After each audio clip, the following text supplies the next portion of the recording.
crime in Martin Scorsese's Goodfellas. Gene Wilder has second thoughts about marriage and parenting in Funny About Love. And Gene Hackman and Ann Archer are stalked by the mob in Narrow Margin. It's all coming up next on Siskel and Ebert.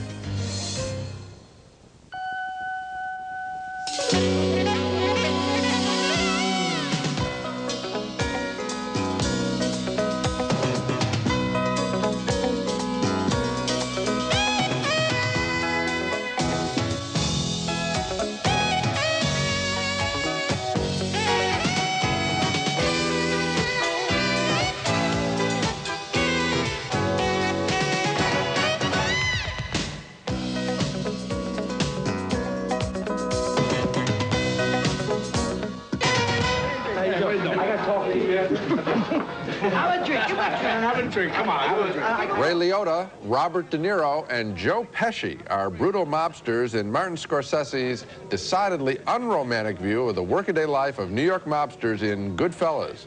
It's one of the 4 new fall movies we'll be reviewing this week on Siskel and Ebert. We'll also take a look at the controversy surrounding Spike Lee's most recent movie, Mo Better Blues. He's been charged with anti-Semitism. A look at racial stereotyping later in the show. I'm Gene Siskel of the Chicago Tribune. And I'm Roger Ebert of the Chicago Sun-Times. Since 1976, when he directed Taxi Driver, Martin Scorsese has stood, I think, alone at the top of the art of film directing in the world today.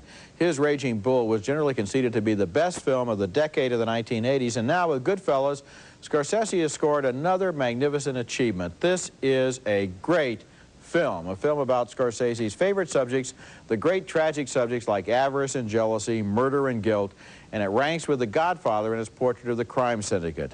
The movie stars Ray Liotta in the true story of Henry Hill, an Irish-Italian kid whose only ambition was to work for the mob. He envied the way they seemed to get dates with the best-looking girls and the way the nightclub waiters always seemed to know their names. Gave them $20 each. All right. Henry, this is with Mr. Tony over there. Wait, over there. Oh, thanks so much, Tony. Thank you. Salute. That's Lorraine Bracco as his wife Karen, who discovers that being married to the mob means being absorbed into a self-contained cocoon of mob values and mob friendships. One of Liotta's best friends in the outfit is played here by Joe Pesci, the same great actor who played the kid brother in Raging Bull. He has an out-of-control temper that flares instantly into violence. Come on, don't be like that. What do you mean, don't be like that? The movie also stars Scorsese's longtime favorite actor, Robert De Niro, who in this scene tells Liotta that it looks like Pesci's going to make it into the mob's inner circle. He's going to be a made man. You believe that, this little guinea bastard? Believe that? Huh? Huh? He's gonna get made? We're gonna work for this guy one day. He's gonna be a boss. What you get in Goodfellas is a portrait of an American life. Young ambition, early promise, a steady rise through the organization, and the business therein is stealing things and killing people. The life of the mafia in this film seems almost hermetically sealed. The characters don't associate with anyone else, and so their values come to seem valid to themselves because nobody disagrees with them. I have never seen even a movie by Scorsese that really wrapped me up so much into the world of the emotions of these people. A day, 2 days after the movie was over, I still, myself, felt guilty, I think identifying with the guilt of the Ray Liotta character. Guilt not only that he did bad things, but the worst kind of guilt, which is the guilt that he still wanted to do them. He wishes he was still doing them. What is great about this picture and the way it's organized as a movie is that it seems that it would be about this guy who's narrating his life, but I thought the person that took center stage and was really emblematic of what Scorsese and Nick Pileggi, who wrote the book that this film is based on, really think about the mob, is the character played by Joe Pesci, the guy who can explode at any second, who's basically an animal. It's an animal who, when you're verbally insulted, pulls out a gun and shoots you. I've never done that to you on the show. But they play for, he's a pig. And what I love about the film and what I like about Scorsese's work is he takes, in a very theatrical, exciting way, moral stands. He makes The Last Temptation of Christ. He makes Raging Bull about, he makes films about sinners and finds the saints and sinners and saints. And this guy, he's saying about the mob, these guys are scum. He says it. That's so refreshing in an artful, beautiful way. I think I agree with you that Pesci's performance is so important in this movie, and it's so good in this movie. There's not a bad performance in the movie. No, there isn't. One that's going to be overlooked is Lorraine Bracco as the wife. She's very important. What's the reason that you're, I think, attracted to Pesci is because the Liotta character is always an outsider. Right. He's not a pure Sicilian. He's half Irish. He can never be a made man in the mob. He's always looking from the outside. He sees it even when he's in the middle of it with a certain objectivity, and so it's told through his point of view. He looks at these guys. He sees how they work with each other, and it's a fascinating movie. It's a great American film. Okay, I've seen it twice. I'm going back lots more times, and what I'll go back for is small things, editing scenes, the way he jumps in on dialogue, the way there's that whole sequence about when the Ray Liotta character gets into drugs and it's shot in a whole different fashion because he's high on drugs, and Scorsese, the artist, wants to show us that. It's very And you could also mention the scene when somebody doesn't realize he's about to get killed, and then he realizes it, and that moment of realization is like a hammer blow from the screen. What we ought to do is in a couple of weeks after people see this picture, maybe we'll go back and look at it again and talk more about it. Next movie, in our next film, and we take a step down here, is Narrow Margin, and it's one of those old-fashioned melodramas on a railroad train film. In this case, an old-fashioned film that I'm sorry to say is sort of brainless. Gene Hackman stars as a deputy district attorney trying to get the testimony of Ann Archer, an innocent woman who witnessed a mob hit. She's hiding out in a Canadian cabin when Hackman and helper M. Emmett Walsh ask her to come home to testify. They'd never find me. We did. I'll take my chances.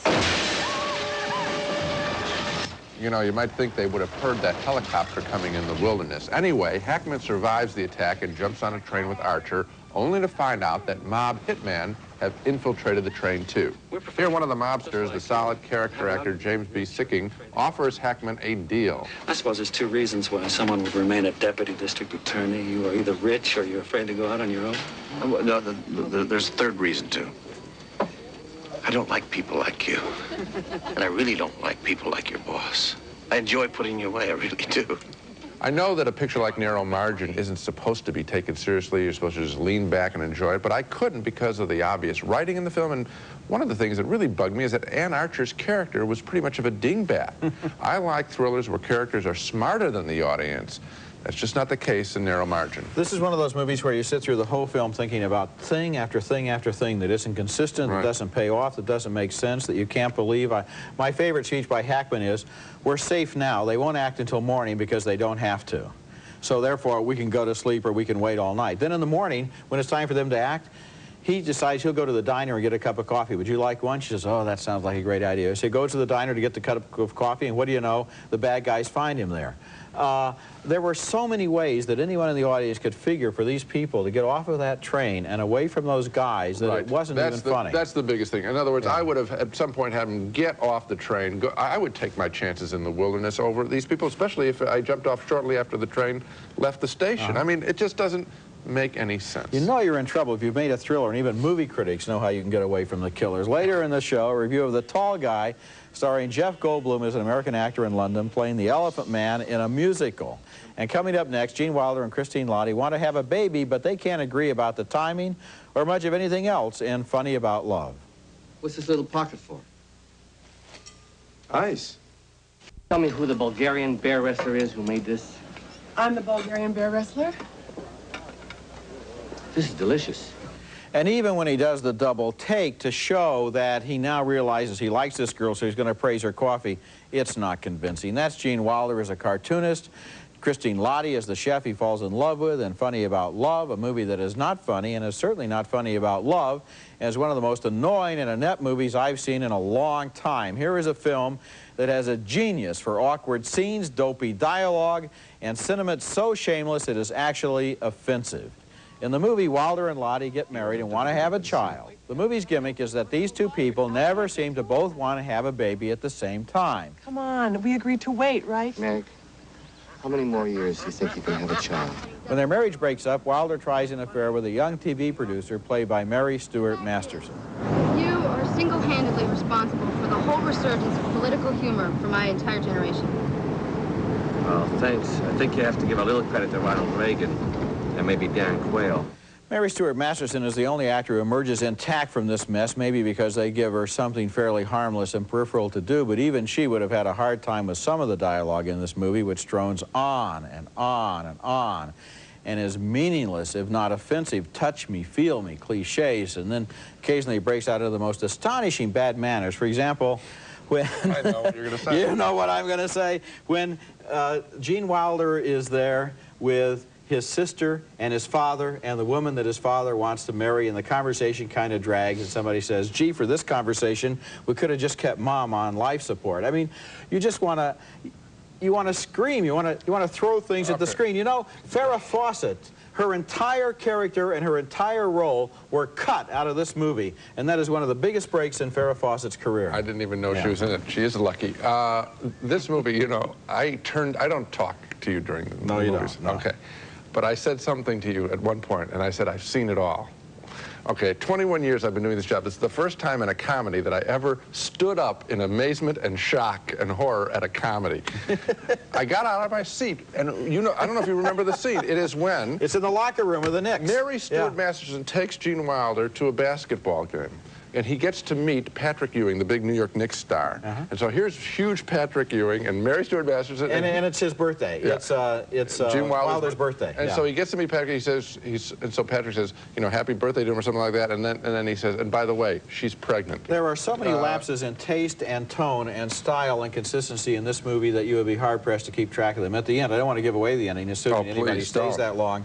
There's a big shot of something, and everybody goes, oh, my God, and until we get the shot of it, nobody's supposed to have known that whatever that was without giving it away, I can't even say how dumb it is, and let's hope you never find out for yourself. Coming up next, Jeff Goldblum stars as an American actor in London who finds love while his career goes down the drain in the comedy The Tall Guy. I'm not wearing any underwear. Large part indeed. In this musical? You see, the thing is, we feel you have exactly the quality of awkwardness and vulnerability that we're looking for.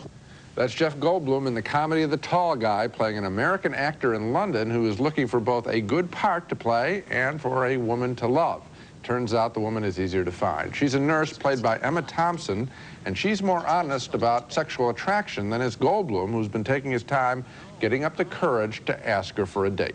I think it's much better to go to bed with the person on the first date to get it out of the way. There's no point in our having 10 expensive dinners if I already know I like you. They're a fresh couple, but unfortunately the movie doesn't know what to do with them after they make love enthusiastically. So the story switches to Goldblum getting the title role in a ridiculous musical play based on the heavy drama, The Elephant Man. The ugliest man in the universe.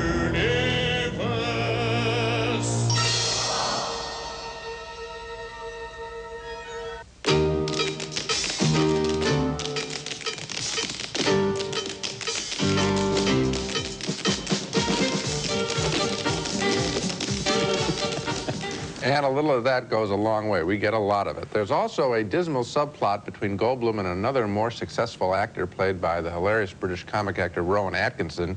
He isn't well used here. But my big problem with the film is that I was more interested in the short woman in the story, Emma Thompson, than I was in the tall guy, Goldblum. I wanted more with the two of them. Boy, I completely disagree with you about this movie. I really thought it was funny, and I really liked it. I thought it was smart, intelligent, sophisticated.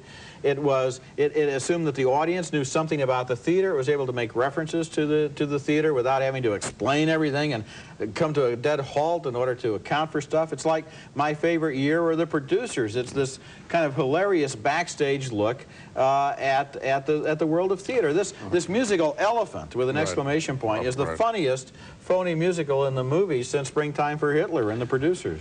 I thought that this woman was really interesting. This character. There's a lot of this woman in this movie. Somehow you seem to give the impression. No, she does one note. She has one note, and the one note seems to be that she's more interested and more. Well, then why were you interested in her if she only has one note? Because I wanted more. In other words, she's attractive when she's there, but she isn't there doing enough things. She's got this whole thing where she's real cold and efficient and brusque and everything, and underneath it, she's got the complications. Well, what's wrong with that? That's the one joke. I'd like to see more of it. That was interesting. I wanted to see more with her. We have seen so many dumb comedies, including one we just reviewed. Here's a comedy with brains. If you're saying that this is better than the last movie we saw, well, so is any movie would be, but this is a good movie. I don't think so. A lot of critics have charged that Spike Lee has painted two of his characters in his new film as anti-Semitic stereotypes, and Gene and I will discuss that controversy when we come back. stereotyping in the movies has a long and dishonorable tradition, especially in supporting characters who pop on the screen and have to declare themselves in just a scene or two. We've often seen the lazy black man, the Italian mobster, the bloodthirsty Indian, more recently the Arab terrorist.